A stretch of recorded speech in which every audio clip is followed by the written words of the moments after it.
የመቶ ዓመታት ወዳጅነት ፈረሰ። የቀደመ አጋርነት ተዘንግቶ ዋይት ሃውስ በምስራቁ ዓለም ፍቅር ሲንበረከክ ምዕራቡን እርግፍ አድርጎ ተወ። በአሜሪካ ፕሬዝዳንታዊ ታሪክ አውሮፓን በማውረድና በማንኳሰስ ያዛውንቱን ሰው ያህል ሩቡን የተከበረ አይገኝም። እሳቸው ግን አደረጉት። ከጥልቅ ወዳጅነት ጭልጥ ወዳለ ጥላቻና ንቀት የተገለበጠው የትራምፕ ፖለቲካ አተያይ በለንደን በፓሪስና በበርሊን ከፍተኛ የፖለቲካ አቧራን አስነስቷል።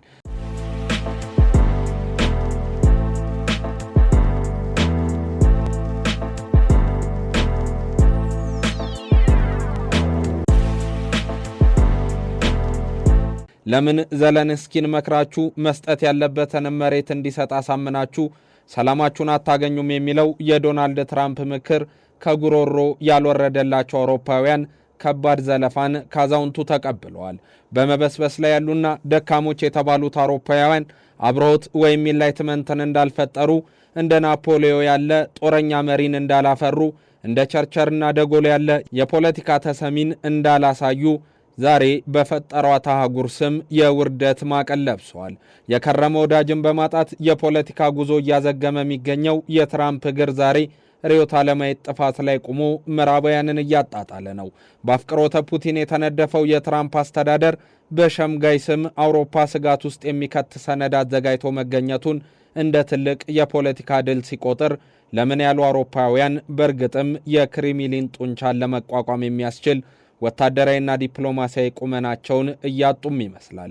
ተገናቸውን አሜሪካ ላይ ማድረጋቸው ምላሹም የይሁዳ ግብር ይሆናል ብለው ያልጠበቁት አውሮፓውያን ሆብለው የጀመሩትን ጦርነት ማቆሚያ መንገድ የጠፋባቸውም መስሏል። ዩክሬንን እስከ መጨረሻዋ ጠብታ እንረዳለን ብለው የተነሱት ማክሮን፣ ስታመርና ሹልዝ ዕድሜያችሁ ብዙም አይደለምና ቢቀርባችሁ ሚል ተግጻስና ወቀሳ ከሽሙጥ ጋር ተቀነባብሮ ከዋሽንግተን ደርሷቸዋል። የቀደመ መከባበርና አሜሪካ መሪ የሆነው የምዕራባውያን የፖለቲካ ሊዮት ዛሬ በመናናቅ መንገድ ላይ መቆሙን የሚታዘቡ ታዲያ የትራምፕ አስተዳደር ለአውሮፓ የጨለማ ዘመንን እንድትናፍቅ ስለማድረጉም ይናገራሉ።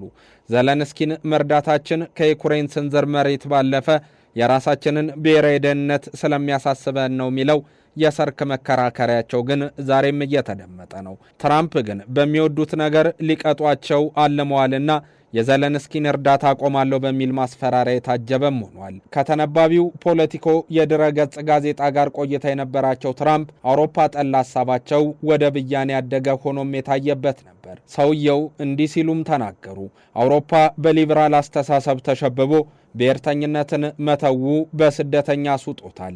ይህ ደግሞ የደካማ መንግስት መገለጫ ነው ሲሉ ወርፈዋል። በዩክሬን ጦርነትም አንጋችና አርበኝነት ታይቶባቸዋል ሲሉ ነው የአውሮፓ መሪዎችን ሲያናንቁ የታዩት። ታዲያ ለመልስ ምት ሰከንድ ማባከን ያልፈለጉት የቤኪንጋም ቤተ መንግስት ሰዎች ትራምፕን የሰውን ሉዓላዊነት በመስጠት ፖለቲካን መሸቀጥ የሚፈልጉ ብለዋቸዋል። ዘለንስኪን መሬት በመስጠት ሂደት ውስጥ ጫና ውስጥ እንዲወድቅ እየተሰራ ነው ያሉት የእንግሊዝ የውጭ ጉዳይ ሚኒስትር ዮቬት ኩፐር፣ ይህ ደግሞ አውሮፓን ለጦረኛ አሳልፎ ከመስጠት የሚተናነስ አይደለም ብለውታል።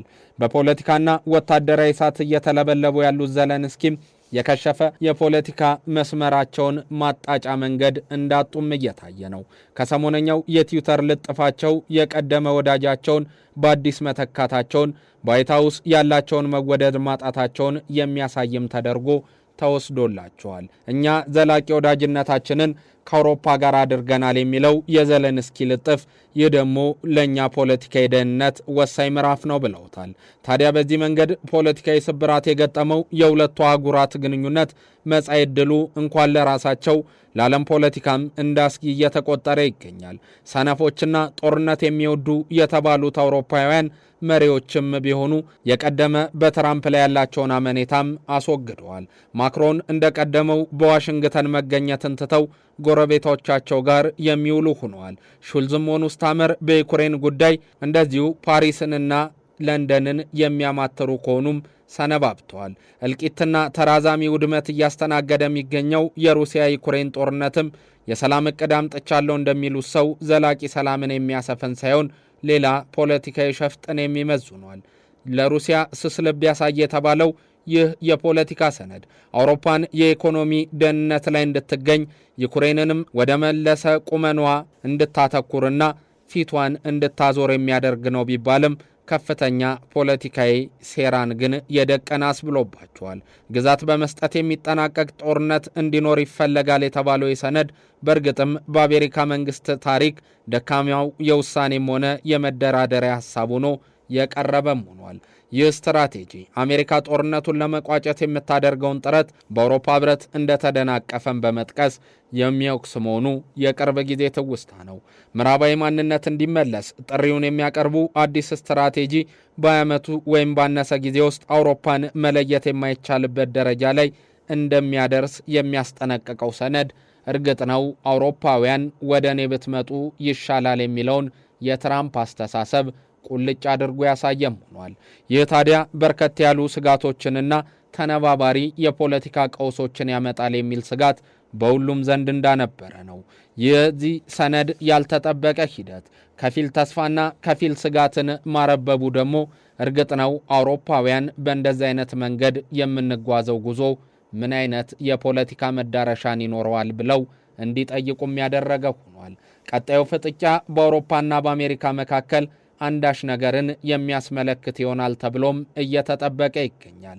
በዋሽንግተን ከፍ ዝቅ ያደረጓቸውን ዘለንስኪ ዛሬ ደግሞ አጋሮቻቸውን ሊያሳጧቸው ከጫፍ የደረሱት ትራምፕ ከአውሮፓም የመፋቻ የፖለቲካ መንገዳቸውን አፋጥነው ታይተዋል። የ100 ዓመት ወዳጅነት መንጠፍ የማይሰበር የሚመስለው ዲፕሎማሲያዊ ድልድይ ተሰብሮ ማየት በሁለቱ አህጉሮች እውን ሆኗል። ፖለቲካ ይሏል ይህ ነው።